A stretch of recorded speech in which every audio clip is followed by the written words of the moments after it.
Okay guys, so welcome back to the channel. Today we are gonna start with chapter number 9, that is prompts. For that, as always, I've created an HTML file, that is index.html. I've changed the title to prompts. Then inside the body we have a couple of headings, that's chapter number 9 and then prompts. And I have attached a script that is of chapter number 9. Chapter 9.js, and inside chapter 9.js in the script I have created some notes for you guys and for me as well, so that we can carry on the class. अच्छा जी, so last chapter में हमने concatenation वगैरह देख ली थी. अब हम देख रहे हैं प्रॉम्प्ट्स. अच्छा जी, सबसे पहले व्हाट आर प्रॉम्प्ट्स. सो इसका यूज़ केस क्या है. तो जैसे हम अलर्ट देते थे यूज़र को, तो alert was for messages. Now we are looking towards prompts. तो prompts are use to take user input. अब आप अभी तक तो हम यूज़र को कंसिडर ही नहीं कर रहे थे, सारा कुछ खुद कर रहे थे, वेरिएबल्स बना रहे हैं, उसमें वैल्यूज़ डाल रहे हैं और उसको एज इट इज़ प्रिंट कर रहे हैं, या जो भी उसके साथ हम ऑपरेटर्स वगैरह या जो भी ऑपरेशंस उस पर परफॉर्म कर रहे हैं.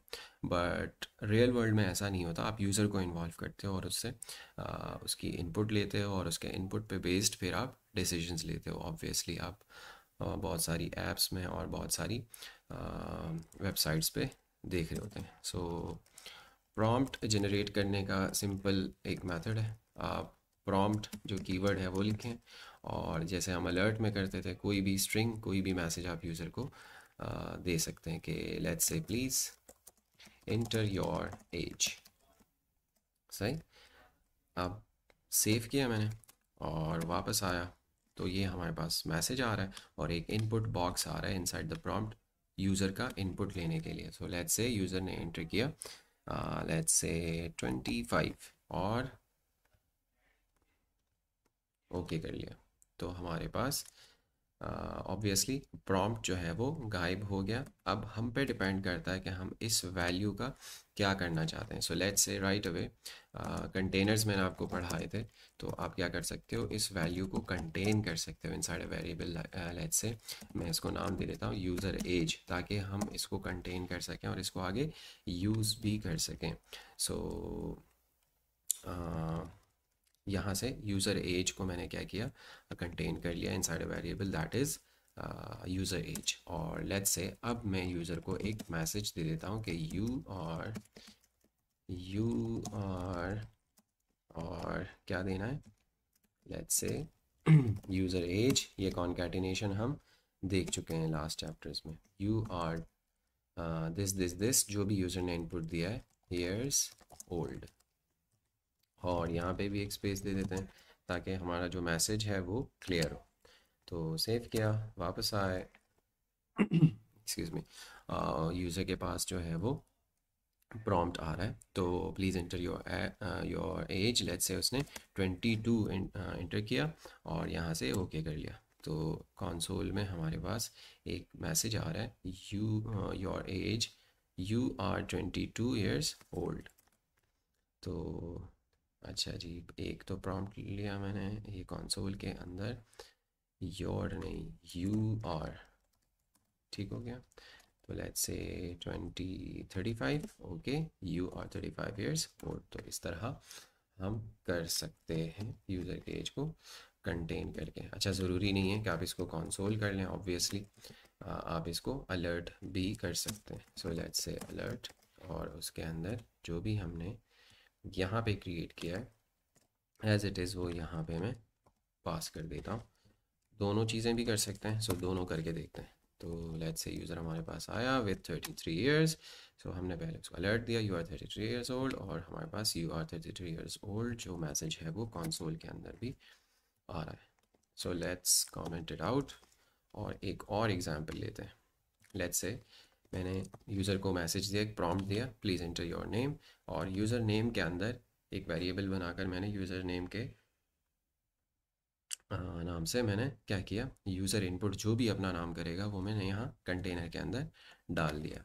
एंड वेरी सिंपल, मैंने क्या किया, यूज़र को एक अलर्ट दिया हेलो उसके यूज़र नेम के साथ जो भी उसका नाम होगा। सो लेट्स से यूज़र ने एंटर किया अली, तो उसके पास आ जाएगा हेलो अली, हेलो अली। और अगर यूज़र ने एंटर किया बिलाल तो उसके पास आ जाएगा hello Bilal. That's very obvious.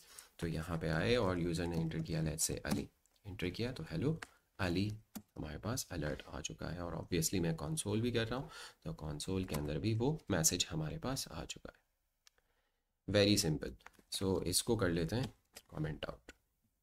अब यहाँ से हम क्या करते हैं कि एक और अच्छी एग्जांपल, इससे बेटर जो अभी तक हमने किया है, कि लेट्स से हमने यूज़र को एक प्रॉम्प्ट दिया, उसका फर्स्ट नेम पूछा, यूज़र को दूसरा प्रॉम्प्ट दिया, उसका लास्ट नेम पूछा, देन हमने कॉन्कैटिनेट कर लिया। ये चीज़ आपको समझ नहीं आती तो पिछली वीडियो आपने मस्ट देखनी है, बिकॉज उसमें ये कॉन्कैटिनेशन, ये स्पेस देना, ये सारा कुछ समझाया हुआ मैंने।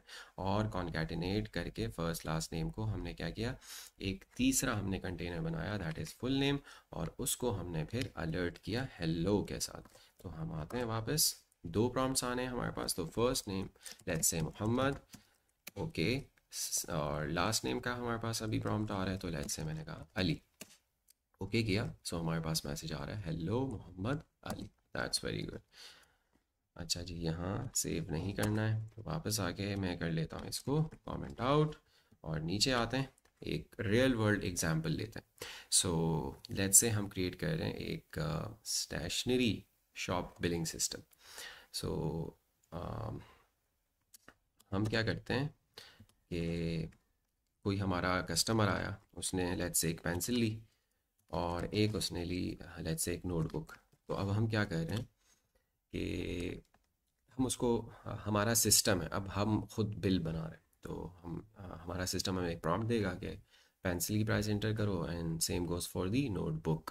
सो हम जो प्राइस है पेंसिल की वो पेंसिल वेरिएबल के अंदर रख रहे हैं, देन नोटबुक के अंदर उसकी प्राइस रख रहे हैं जो भी हम सिस्टम को पास करेंगे, और टोटल बिल एंड में हम बना रहे हैं कॉन्कैटिनेट करके या प्लस करके। वैसे अभी तो पेंसिल और नोटबुक की जो प्राइस है वो हमारे पास क्या, रुपीज़ क्या है, नंबर है ना, तो वो हमारे पास नंबर में आएगा, और एंड में हम उसको बिल बना के दे देते हैं कि your total bill is this.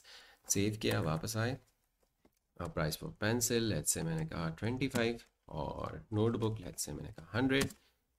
तो ये क्या हमारे पास आया, योर टोटल बिल इज़ 25,100। दो आइटम्स का बिल हमने बनाया 25,000 रुपये। तो इस पे तो फिर जूते पड़ेंगे हमें कि भाई ये तो बहुत ज़्यादा बिल हो गया, दो आइटम्स का, एक नोटबुक है एक पेंसिल है। तो इससे पता चल रहा है कि कुछ तो गड़बड़ है यहाँ। अच्छा जी, तो वो गड़बड़ मैं आपको समझाता हूँ, इसीलिए ये जो एग्ज़ाम्पल है मैंने ली हुई है। तो यहाँ से इसको मैंने किया कॉपी, देन मैंने किया कमेंट आउट, और फिर पेस्ट कर लिया। और यहाँ से मैंने लिखा कि प्रॉम्प्ट्स, एक मैसेज लिख लेते हैं, prompts always return string values.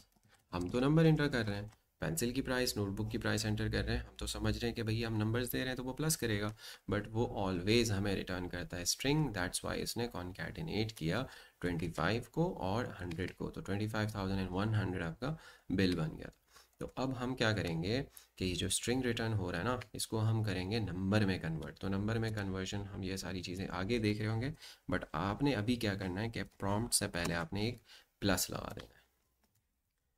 Plus लगाया, वही एग्जैक्ट प्रोग्राम है, सेव किया, वापस आए, प्रॉम्प्ट आ गया हमारे पास, पेंसिल की price not 24 it's 25, then 100 for the notebook, and the answer should be, the total bill should be 125, right? So let's go. बेहतरीन हो गया, योर टोटल बिल इज़ 125, जो कि अभी परफेक्टली काम कर रहा है। So that was the thing that I intentionally did over here, so that you guys can understand the default behavior of prompts. So I think that's it for prompts in this chapter. Inshallah मिलते हैं next video में. Till then, take care.